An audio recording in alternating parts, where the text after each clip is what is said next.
So are you supporting somebody? Myself, Gina Jacobs. Yeah. Oh, you are Gina Jacobs. Yes. Yeah, Gina Jacobs. So, County Board of Supervisors, District 2. For District Diego. 2. Do you have a website? Yes, Gina Jacobs for supervisor.com. Okay. So what do you think needs to be, are you running against an incumbent or Yes, you the incumbent? Joel Anderson. Joel Is the Anderson. incumbent. What do you think you could do better than Joel Anderson? Really bring in the community to identify the issues that they're encountering and have the community be a part of the solution versus us telling the community what they need. Okay, and is that what you're saying, that he's doing that? Because I get his newsletters, and is it he's getting projects that are not proactive by the community, or He's not getting community input to address the concerns and the needs directly of the community. He's kind of hypothesizing what he thinks the problems are without connecting with them first. and does he have supervisor meetings that you could go to, the public could go to? The Board of Supervisors has a public board meeting that anyone can attend. Yes. Yeah, and have you been to those where you're getting some of your info from? Yes, I watch every Board of Supervisor meeting. Okay, very good. All right, so what changes are you going to make besides listening to the community? What that you know of that could be fixed? Well, the number one issue right now, one of the issues in the East County is healthcare, access to healthcare. So the closest hospital for the East County is Grossmont. Past Yep. Grossmont, there's no healthcare options in the East County. Grossmont, and then on the way north is Palomar. And so we really need more healthcare options in the East County to serve that population who's desperately in need of resources. In addition to that, really helping to identify what are the root causes of homelessness in the district and not criminalizing people for being homeless. I understand that. So what do you think about when they knocked down a full operating medical and hospital system years ago? I think it was almost a decade ago, which I saw a waste because they could have rebuilt the building and now it's just vacant land sitting there. What about that?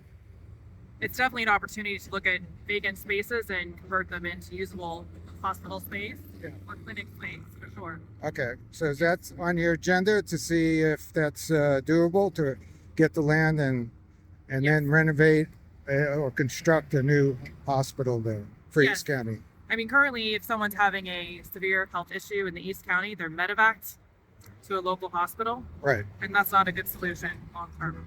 Very Right. costly. understood. And what about with housing and homeless problems? Because a lot of times homeless stand on corners, and on the corners, especially in El Cajon, in the corners, right in front of the sign, it says no panhandling. And so do you think those laws should be enforced? Because a lot of people that I've talked to think that should be enforced, that they shouldn't be hanging out in front of stores where people shop. What do you think about those type of laws?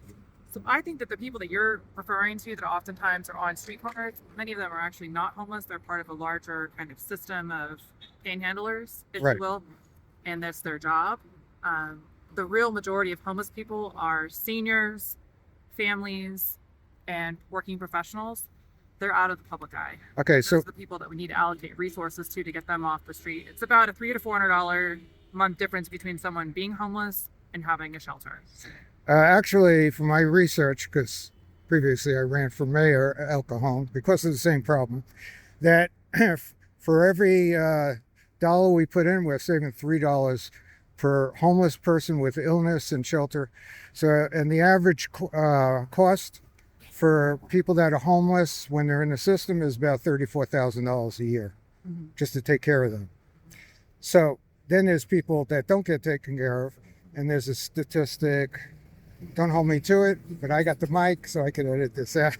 I think 800 people had died last year in California from exposure. From the elements, from being outside. From exposure. So there could be illness, not treated, the elements. And also there's nonprofit groups that I interviewed. And one of the big ones said that a lot of times, actually, the man that's the president of that homeless project is a well-known one, and he was an executive VP of marketing and found himself homeless because he had an injury. And he said most of the homeless, as you said, you can't see them. It's like an iceberg. The tip is you see other people acting out, people with drug problems, maybe schizophrenics, but the people that want to keep their dignity try to find us out of sight, try to find the way to survive. Yes. Okay, very good. Okay, thank you. You're welcome. So this is countyproperties.us. I'm a real estate company that does community service videos, programs, Yes. including Cancer Answer Show, future shows like that, investing, and a lot of community-minded projects. And I am running the homeless project, which is to get affordable, low-income affordable housing. There's a difference between affordable and people that get $1,000 in their Social Security retirement paycheck and can't afford a $3,000 or $2,000 bill. All right, thank you. Thank you. Have a good day.